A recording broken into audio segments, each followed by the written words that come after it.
بسم اللہ الرحمن الرحیم۔ البحث الاول فی کتاب اللہ تعالی، پہلی بحث کتاب اللہ کے بارے میں۔ میں پرسوں سبق میں بتا چکا تھا اصول الشاشی کے اندر ماشاءاللہ بحثیں بہت اچھی ہیں اور دلائل بھی کافی عمدہ ہیں، لیکن ایک چیز کی کمی ہے۔ کیا ہے وہ چیز؟ زید، ترتیب صحیح نہیں ہے اصول الشاشی میں، ترتیب صحیح نہیں ہے۔ ہونا تو یہ چاہیے تھا کہ سب سے پہلے معنی موصولوں کی پوری بحث کرتے کتاب اللہ میں، پھر معنی کے ضرور اور خفا کی بحث کرتے، پھر اس کے بعد جو ہے استعمال کی بحث کرتے وغیرہ وغیرہ۔ ویسی بحث نہیں کرے، بلکہ سب سے اہم جو چیز ہے اس کو بیان کرنا شروع کر دیے۔ چنانچہ سب سے پہلے کتاب اللہ میں خاص کو بیان کرنا ہے۔ خاص میں جو ہے خاص کو بھی ایک ساتھ خاص اور عام دونوں کو ملا کے بیان کر رہا ہے۔ پہلے خاص کا لفظ، اس کے معنی، پھر اس کا حکم بیان کرنا، پھر اس کے عام کو شروع کرنا، نا ایسا نہیں کرے۔ خاص اور عام دونوں کو ملا کے بیان کر دیے، خاص کی تعریف کرے، پھر عام کی بھی تعریف کرے، پھر خاص کا حکم بیان کرے، پھر اس کی تفریحات کرے۔ ٹھیک ہے؟ فی الخاص والعام، پہلی فصل خاص اور عام کے بیان میں۔ اچھا ابواب کے انداز میں بھی شروع نہیں کرے، فصل کے انداز میں شروع کرے۔ کیسے انداز میں شروع کرے؟ فصل کے انداز میں۔ تو پہلی فصل ہے خاص اور عام کے بیان میں۔ خاص کی تعریف پہلے کی جائے گی۔ خاص، فالخاص لفظ وضع لمعنى معلوم او لمسمى معلوم، معنی معلوم مسمى معلوم تقریباً ملتا جلتا ہے، کوئی فرق نہیں ہے دونوں میں۔ بس اتنا ہے کہ کوئی معنی معلوم ہوتے ہیں، وہ لفظ بولتے ہیں آپ کے، اس کے معنی ذہن میں آتے ہیں۔ کوئی معنی جو ہے معلوم کی بجائے مسمى معلوم رہتا ہے، یعنی آپ نام رکھ کر اس ذات کو یا اس چیز کو وہ نام دے دیتے ہیں۔ جیسے میں بولا عبد الرحیم کے سامنے چاقو، اس کے معنی معلوم ہے؟ معلوم ہے نہیں ہے؟ چاقو کے معنی معلوم نہیں ہے، کیا ہے بولو؟ چھری، اس کو بھی ترجمہ بول رہے ہیں آپ۔ چاقو وہ تو کاٹنے کا آلہ رہتا ہے، ہر ایک اپنے اپنے حساب سے سوچتا ہے۔ اگر کوئی خطاب رہا تو اس کے ذہن میں فوراً کیا آتا؟ ستر آ جاتا بڑا۔ اگر کوئی جو موس بیچنے والا رہا تو موس کی چھوٹی چاقو اس کے ذہن میں آ جاتی۔ بہرحال لیکن معنی تو معلوم ہے۔ بس اوقات کیا رہا، کسی کا نام رکھ دیا جاتا ہے۔ جیسے میں بولا بغداد، بغداد کیا ہے؟ شہر کا نام ہے، تو اس کو بولتے ہیں مسمى، مطلب بغداد جو سٹی ہے نا وہ مسمى ہے، اور یہ اسم ہے۔ لفظ بغداد اسم ہے، وہ بغداد کی جو شہر ہے وہ مسمى ہے۔ سمجھ میں؟ تو یہ مسمى معلوم ہے، معنی معلوم ہو یا مسمى معلوم۔ لفظ چاقو اسم ہے، اس کے معنی معلوم کیا ہے؟ وہ کاٹنے کا آلہ، جو بھی تمہارے ذہن میں آیا۔ اسی طرح لفظ بغداد اسم ہے، اس کا مسمى کیا ہے بھائی؟ وہ شہر بغداد۔ تو یہ دونوں بھی ہو سکتا ہے، اس واسطے معنی معلوم بولے یا مسمى معلوم بولے۔ ایسا لفظ ہے جس کے معنی معلوم ہو یا مسمى معلوم ہے انفراد پر۔ علی الانفرادی کا مطلب یہ ہوتا ہے کہ اس کے اندر اجتماع نہیں ہوتا، اس کے اندر نہیں ہوتا، یعنی جمع نہیں ہے، ایک پر بولا جاتا ہے، وہ اس کے اندر جمع نہیں ہے۔ اگر ہم جو ہے بغداد بولے تو ایک ہی ہے، جمع ہے نہیں، بغداد میں بہت سارے لوگ ہیں نا، تو اس سے بات تو تھوڑی ہے، سمجھ میں آ گیا؟ بغداد تو ایک ہی ہے، دو تین سٹیوں کے لیے نہیں بولا جاتا ہے، وہ ایک سٹی کے لیے ہی بولا جاتا ہے۔ اسی طرح اگر میں بولا انسان، کیا بولا میں؟ انسان، ایک ہی ہے نا وہ۔ اب بولے نہیں، انسان کی بہت سارے افراد ہیں نا، افراد نہیں مراد ہوتے، کیا مراد ہوتا ہے بھائی؟ ذات انسان ایک ہی ہے نا۔ چنانچہ ایک آدمی کو انسان بول سکتے ہیں، وہ انسان کہاں جا رہا بول سکتے نہیں بول سکتے، ایک ہی ہے وہ۔ اسی طرح پر جو ہے کبھی کبھار ایسا رہتا ہے کہ کلی پر بولا جاتا ہے، وہ جس کے اندر بہت سارے افراد نکلتے ہیں لیکن افراد مراد نہیں لیے جاتے، اس واسطے وہ خاص ہی رہتا ہے، واسطے وہ خاص ہی رہتا ہے۔ خیر وہ تفصیل آگے بتائیں گے۔ وضع کیا گیا ہے معنی معلوم کے لیے یا مسمى معلوم کے لیے انفراد پر، کقولنا، جیسا کہ ہمارا قول ہے فی تخصیص الفرد زید وفی تخصیص النوع رجل وفی تخصیص الجنس انسان۔ سب سے پہلا جو ہے فرد کی تخصیص میں زید ہے، نوع کی تخصیص میں رجل ہے، اور جنس کی تخصیص میں انسان ہے۔ منطقی لوگ اور اصول فقہ والے لوگ نوع اور جنس کو تھوڑا سا الگ مانتے ہیں۔ منطقی کے اندر کے پاس جو چیز نوع ہے، وہ جو ہے اصولیوں کے پاس جنس ہے۔ منطق اگر پڑھے تم تو اس کے اندر لکھا ہوا تھا کہ جو ہے انسان ایک نوع ہے، انسان ایک نوع ہے، اور اس کے اوپر جو جنس ہے وہ ہے حیوان۔ حیوان کے اندر انسان بھی شامل ہے، گھوڑا بھی شامل ہے، کتا بھی شامل ہے، بھینس بھی شامل ہے، یہ سب کیا ہے؟ یہ حیوان جنس ہے۔ اور اس کی انواع ہیں الگ الگ، اس میں ایک نوع انسان ہے، ایک نوع گھوڑا وغیرہ ہے. لیکن ہمارے اصول فقہ کے حضرات جو ہے انسان کو جنس مانتے ہیں، انسان کو جنس مانتے ہیں، اور اس کے اندر دو انواع مانتے ہیں. کون کون ہے وہ؟ نوع رجل اور امرات. فرق کیا ہے اس کے اندر کہ منطقی لوگ جو ہے چیز کی ماہیت پر بحث کرتے ہیں، ہم جو ہے اغراض پر بحث کرتے ہیں، حقیقت پر بحث نہیں کرتے، اغراض پر بحث کرتے ہیں. تو انسان کی تعریف کرتے ہوئے ہم بولتے ہیں کہ انسان وہ کلی ذاتی جس میں مختلف الاغراض لوگ شریک ہیں. مختلف الاغراض لوگ کون کون مختلف الاغراض لوگ؟ مرد بھی ایک غرض والا ہے، عورت کی الگ غرض ہے، دو الگ الگ اغراض والے ہیں نا، تو اس کو بولتے ہیں ایسے دو مختلف الاغراض لوگ جس میں شامل ہوتے ہیں وہ جنس ہے، وہ جنس ہے. تو انسان کیا ہوا ہمارے حساب سے؟ جنس ہوا. تو انسان خاص ہے جو خاص سے جنس کی مثال ہے. بولو بولو جی. انسان خاص سے جنس کی مثال ہے. پھر انسان کے اندر جو الگ الگ انواع ہے نا، ایک رجل ہے اور ایک امرات ہے. تو رجل خاص سے نوع کی مثال ہے. رجل کیا ہے؟ اسی طرح امراتن بھی خاص سے نوع کی مثال ہے. تو آپ بولیں گے یار خاص کہاں رہا؟ رجل میں تو کئی رجل ہوتے نا. افراد مراد نہیں لیتے ہم لوگ، افراد مراد، رجل بول کر نوع رجل مراد ہے. بولو. اسی وجہ سے ایک آدمی کو بھی رجل بول سکتے ہیں، نہیں بول سکتے؟ بول سکتے ہیں. اور اس کی جمع بھی آتی ہے رجالن. پھر رجالن بولے تو وہ خاص نہیں ہے کیونکہ اس میں افراد رہتے ہیں، 2 3 4 6 8 ایسا. تو انسان، انسان لفظ کیا ہے؟ ایک ہی انسان ہے، جن سے انسان مراد ہے. اب وہ جنس میں آپ بھی ہو سکتے، آپ بھی ہو سکتے، آپ بھی ہو سکتے ہیں، لیکن بولنے والا افراد مراد نہیں لیتا. بولو نہیں لیتا. اس واسطے انسان خاص سے جنس ہے اور رجل خاص سے نوع ہے. اور زید یا عبد الرحیم یا حسین یا کریم یا سلمان، یہ سب کیا ہے؟ سلمان، کریم، خالد، ضیاء وغیرہ، یہ سب کیا ہے؟ خاص سے فرد کی مثال. تو یہ سب کے سب خاص ہیں. خاص اور عام میں فرق یہ ہے کہ عام میں افراد رہتے ہیں اور خاص میں افراد نہیں رہتے. چاہے وہ خاص جنس ہو سکتا ہے، خاص نوع ہو سکتا ہے، اور خاص فرد تو ہے. خاص فرد تو اخص الخاص ہے. کیا ہے؟ دیکھو،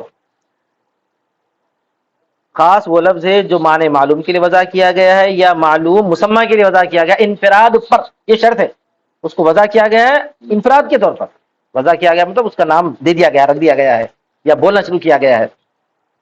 تو ہمارے قول فرد کی تخصیص میں زید، نوع کی تخصیص میں رجل، اور جنس کی تخصیص میں انسان.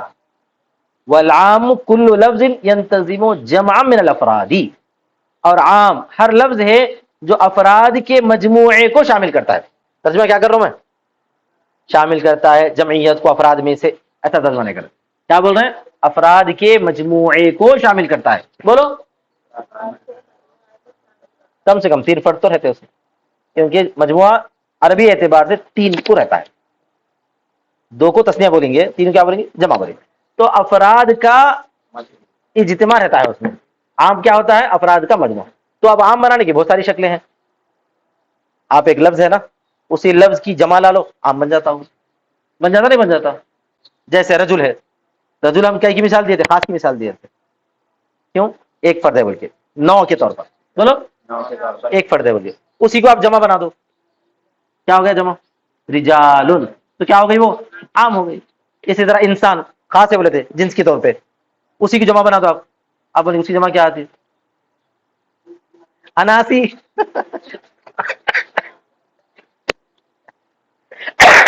انسانی یوں نہ بنا دو جمع. کیا ہو گیا؟ عام ہو جاتا نہیں ہو جاتا؟ ایسا.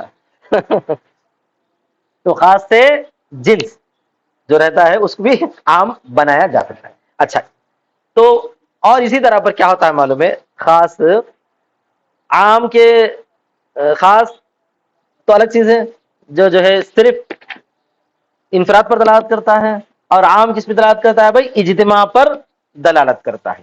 تو اجتماع لفظاً بھی ہو سکتا ہے، معنن بھی ہو سکتا ہے. دوسری چیز سمجھنا، لفظاً کیسا ہوتا ہے آپ بتا دیا ابھی، جمع بنا دیے. تو ایک لفظ ہے مشرک، اب اس کی جمع بنا دو آپ، مشرکون واو نون کے ساتھ، یا حالت جری اور حالت نصبی میں مشرکین. ٹھیک ہے. تو جمع بن گئی نا، تو پھر کیا ہو گیا؟ وہ عام ہو گیا. مسلمون بھی ایسی چیز. یا کبھی کبھار عام جو ہے لفظاً نہیں رہتا ہے، معنن رہتا ہے. جیسے اقوام، اقوام لفظاً کیا ہے؟ لفظاً واحد ہی ہے نا میاں، اقوام لفظاً واحد ہی ہے.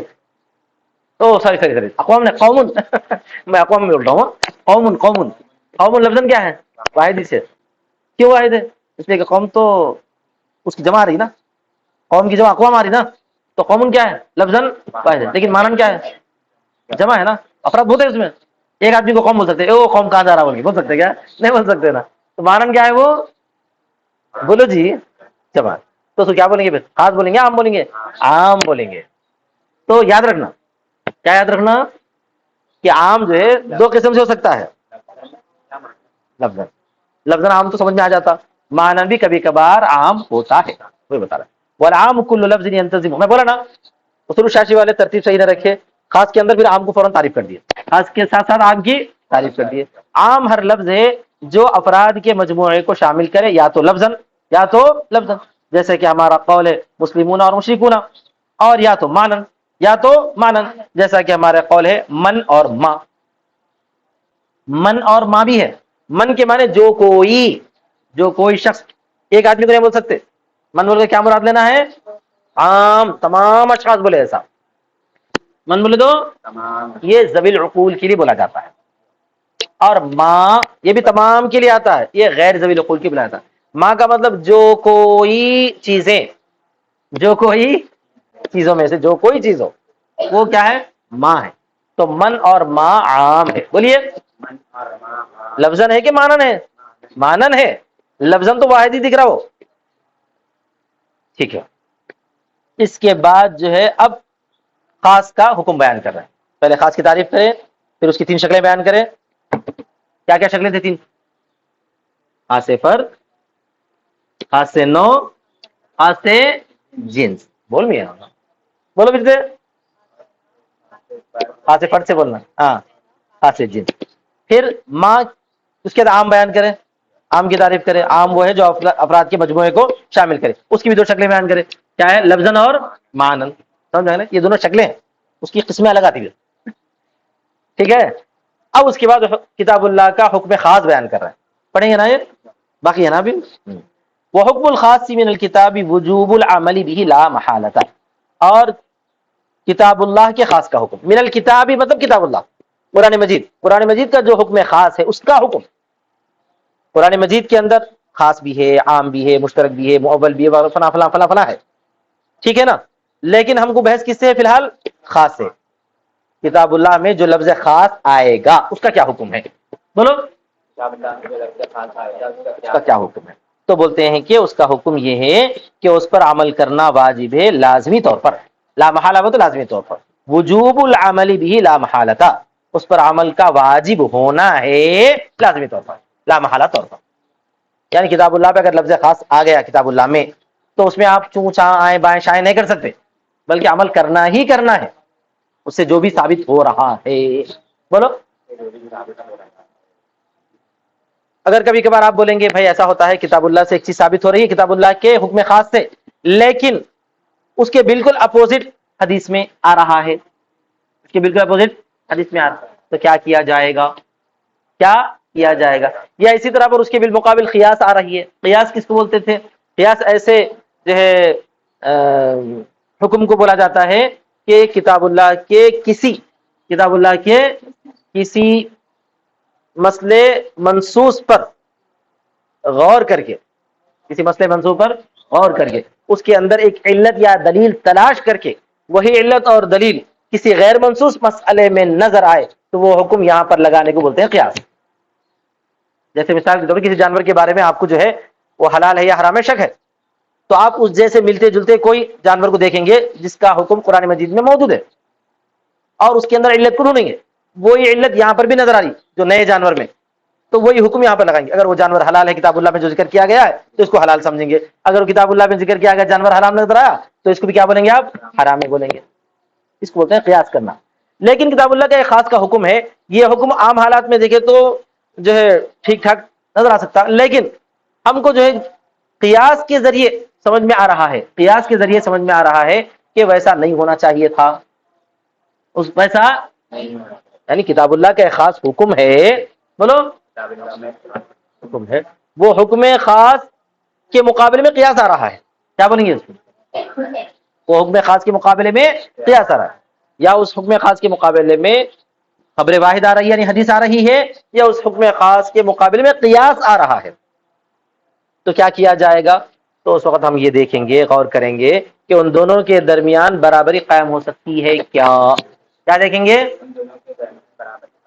کتاب اللہ کے حکم خاص کی تبدیلی کیے بنا، کتاب اللہ کے حکم خاص میں تبدیلی کیے بنا اگر ہو سکتا ہے تو ہم جو ہے دونوں پر عمل کریں گے، ہم دونوں پر عمل کریں گے، کتاب اللہ کے حکم خاص پر بھی عمل کریں گے، اور اس کے مقابلے میں جو خبر واحد آ رہی ہے اس کے مقابلے میں جو قیاس آ رہا ہے اس پر بھی عمل کریں گے۔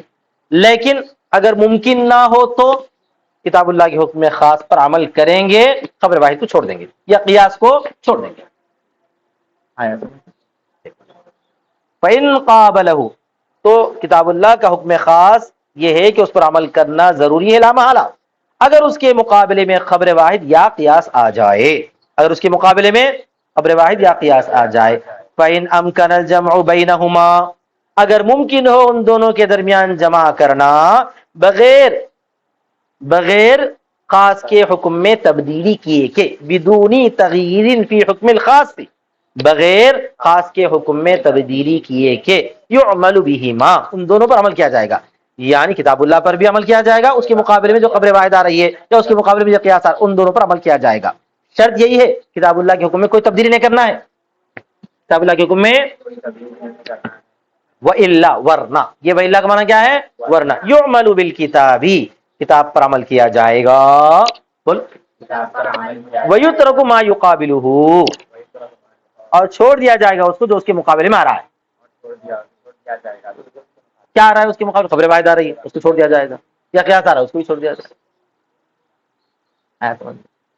اب اس کی مثالیں دیتے ہو، انہی مثالوں کو بولتے ہیں تفریعات، یہ ہے حکم، اس حکم کے تفریعات، یعنی اس حکم کی وجہ سے کیا مسئلہ نکلتا ہے، اس حکم کی وجہ سے کیا مسئلہ نکلتا ہے، اس کو بولتے ہیں تفریع۔ فرع کے معنی کیا ہے؟ شاخ، فرع کے معنی کیا ہے؟ شاخ، تفریع معنی شاخ بنانا، یعنی کوئی اصل پر مسئلے کو مدار رکھنا، کسی اصل پر مسئلے کی وضاحت کرنا، کسی اصل پر وضاحت کرنا۔ مثال ہو، اس کی مثال ہے، اس کی مثال ہی تفریح ہے۔ اللہ تعالیٰ کے قول یتربصن بانفسہن ثلاثۃ قروء، کہ وہ رو کے رکھیں اپنے آپ کو 3 قروء، وہ رو کے رکھیں، لفظ ثلاثہ خاص ہے۔ اب تم لوگ ٹکرا جائیں گے یہاں پر، جو ہے تھوڑا غور کرو سمجھ میں آتی بات۔ ثلاثہ عدد ہے نا، ثلاثہ عدد ہے، تم بولیں گے ثلاثہ کے اندر تینوں ہے نا، تو تینوں رہے تو کیا ہو جانا چاہیے؟ وہ عام ہو جانا چاہیے۔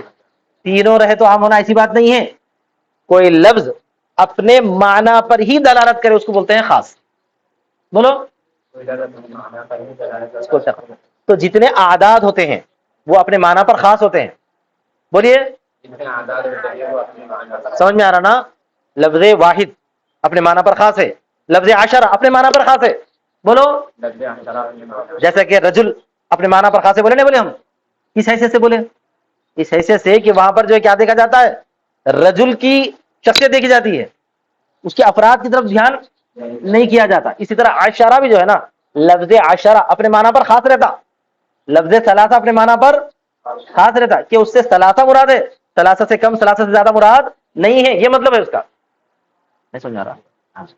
تو یہ ایک جملہ یاد رکھو، اعداد جو ہوتے ہیں، بولو، معنی پر خاص ہوتے ہیں، وہاں افراد مراد نہیں جاتے، اس کا عدد کا معدود مراد لیا جاتا ہے، کہ 10 بولے تو 10 کی تعداد ہے نہیں ہے، سمجھ میں آئے گا نا؟ تو اعداد جو ہوتے ہیں اپنے معنی پر خاص ہوتے ہیں، اپنے معنی پر خاص ہوتے ہیں، سمجھنا ہے؟ تو لفظ ثلاثہ قرآن مجید میں لفظ خاص ہے، اس کے معنی 3 عدد کے، تو 3 سے کم بھی نہیں ہونا چاہیے، 3 سے زیادہ بھی نہیں ہونا چاہیے۔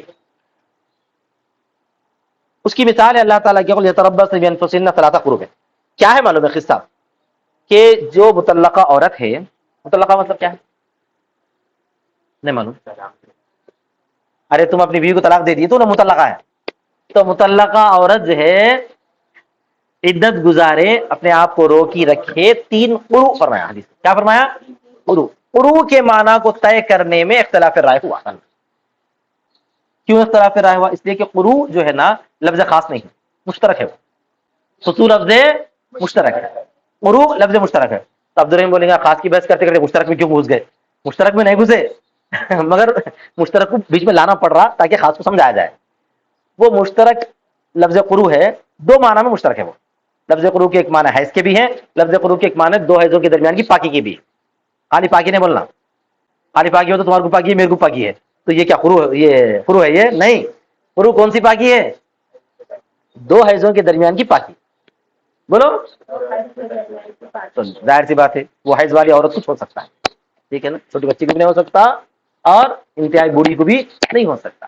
تو قروء کے معنی کیا ہے حیض کے بھی ہیں اور قروء کے معنی 2 حیضوں کے درمیان کی پاکی کے بھی ہیں عربی میں بہت سارے ایسے الفاظ ہیں جو ضد پر دلالت کرتے ہیں بولیے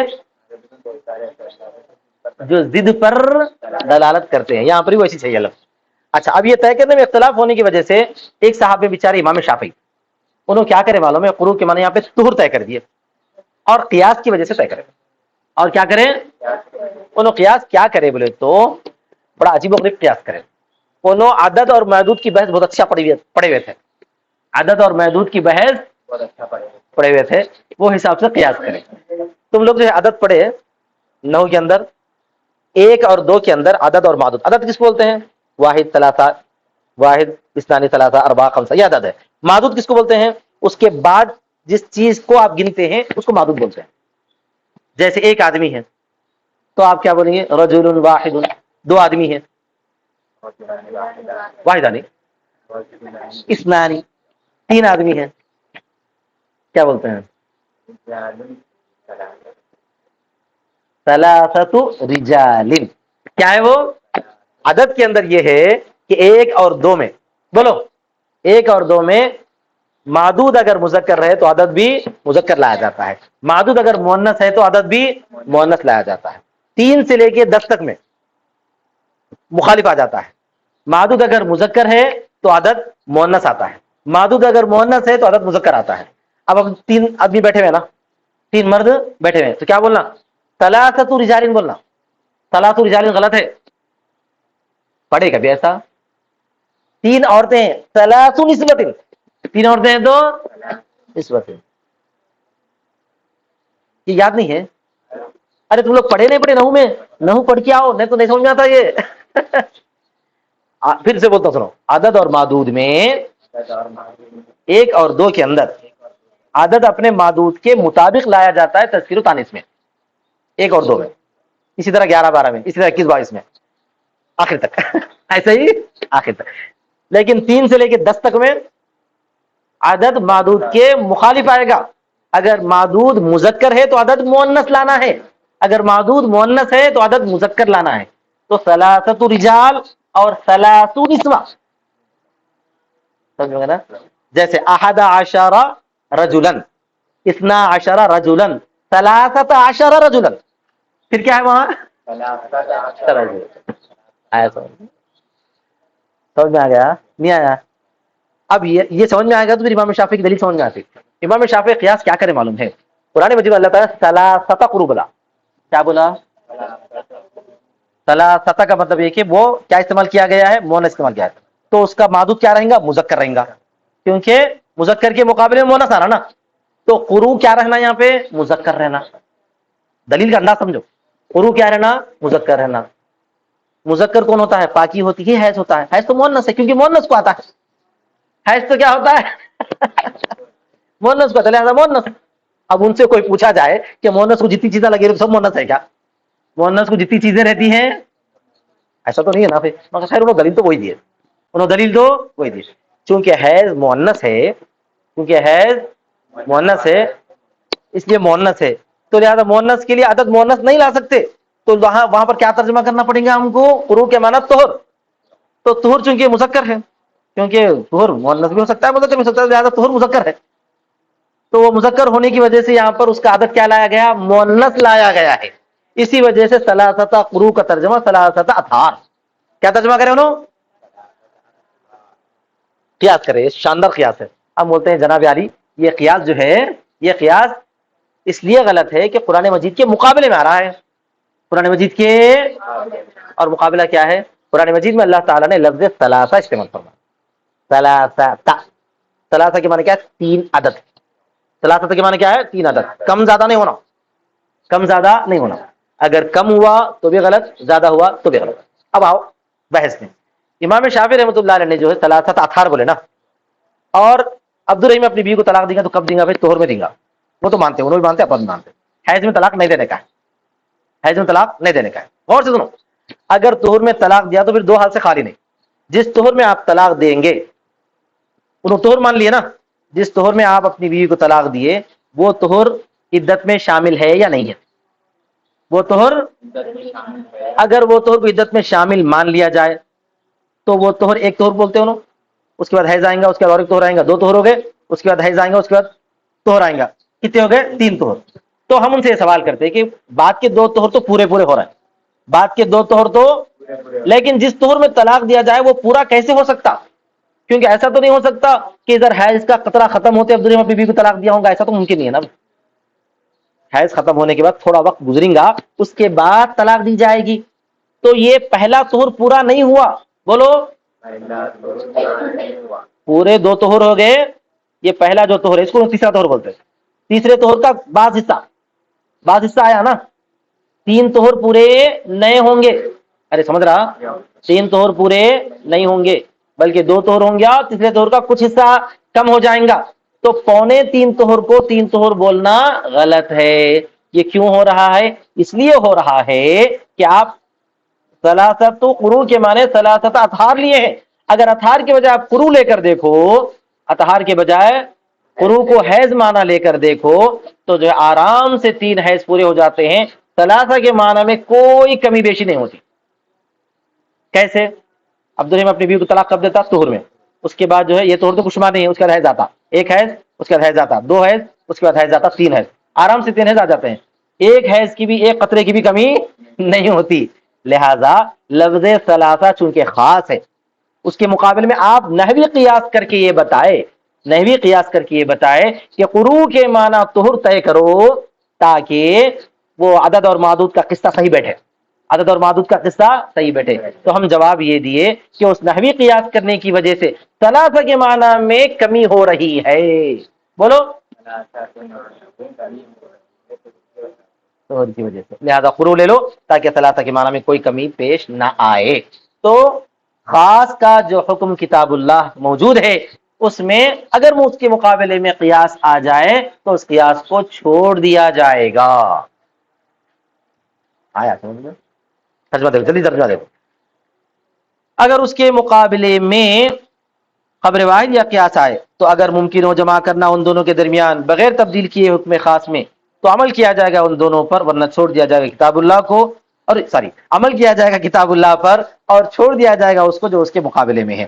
اس کی مثال ہے اللہ تعالیٰ کے قول یتربصن بانفسہن ثلاثۃ قروء، رو کے رکھیں وہ اپنے آپ کو تین قروء، اس لیے کہ لفظ ثلاثہ، اس لیے کہ ثلاثہ یہ ہماری دلیل ہے، خاص ہے عدد معلوم کی تعریف میں. عدد میں بولا نا، عدد جتنے ہوتے ہیں وہ سب اپنے معنی پر خاص ہوتے ہیں، تو اس پر عمل کرنا واجب ہے، اس پر عمل کرنا واجب ہے. اور اگر، یہاں سے امام شافعی رحمۃ اللہ علیہ کی دلیل، اور اگر میں یہ شرط، اس کی جزا کیا ہے معلوم ہے؟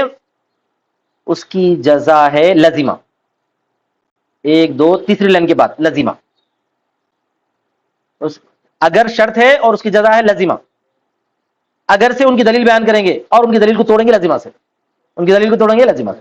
اگر محمول کیا جائے اقرا کو، اگر محمول کیا جائے اقرا کو اطہار پر، اگر محمول کیا جائے اقرا کو اطہار پر، یعنی قروء کے معنی طہر بیان کیا جائے گا تو کتاب اللہ پر عمل کرنا چھوڑ دینا لازم آئے گا.